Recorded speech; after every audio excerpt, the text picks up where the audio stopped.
Previous వీడియోలో explain చేసినట్టు pregnancy 49 days అంటే 7 weeks లోపు ఉంటేనే మనం మెడిసిన్ ద్వారా అబార్షన్ చేయగలం. అదే 49 days దాటి అంటే 7 weeks బియాండ్ ఉంటే అప్పుడు మనకి డిఎన్ఈ ప్రొసీజర్ అంటే డైలటేషన్ అండ్ ఇవాక్యుయేషన్ ద్వారానే క్లీన్ చేయటం వీలవుతుంది. ఇక్కడ ఏం చేస్తాం అంటే పేషెంట్కి ఎనస్థీషియాలో మనం క్లీన్ చేస్తాం. స్కాన్ చేసినప్పుడు మనకి యూట్రస్లో ప్రెగ్నెన్సీ కనిపించకపోతే అప్పుడు మనకి సస్పిషన్ ఉండాలి. అది ట్యూబ్లో ప్రెగ్నెన్సీ అయినా అయి ఉండాలి, లేదంటే వారాలు తక్కువ అవటం వల్ల మనకి గర్భసంచిలో ప్రెగ్నెన్సీ కనిపించట్లేదు. సో అప్పుడు మనం మళ్ళీ 1 week 10 daysకి స్కాన్ రిపీట్ చేస్తాం. అప్పుడు ట్యూబ్ స్వెల్ అయి ఉంటే మనకి అది ట్యూబల్ ప్రెగ్నెన్సీ అని కన్ఫర్మ్ అవుతుంది.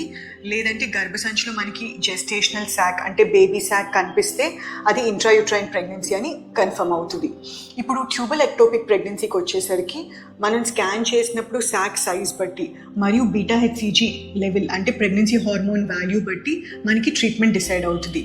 శాక్ చిన్నగా ఉండి బీటా హెచ్సిజీ వాల్యూ తక్కువ ఉంటే అక్కడ మెడికల్ మేనేజ్మెంట్ ఇంజెక్షన్ మిథోట్రెక్సేట్తో పాసిబుల్ అవుతుంది.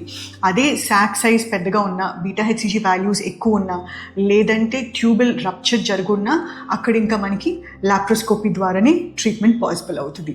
Hope this video was helpful. Thank you.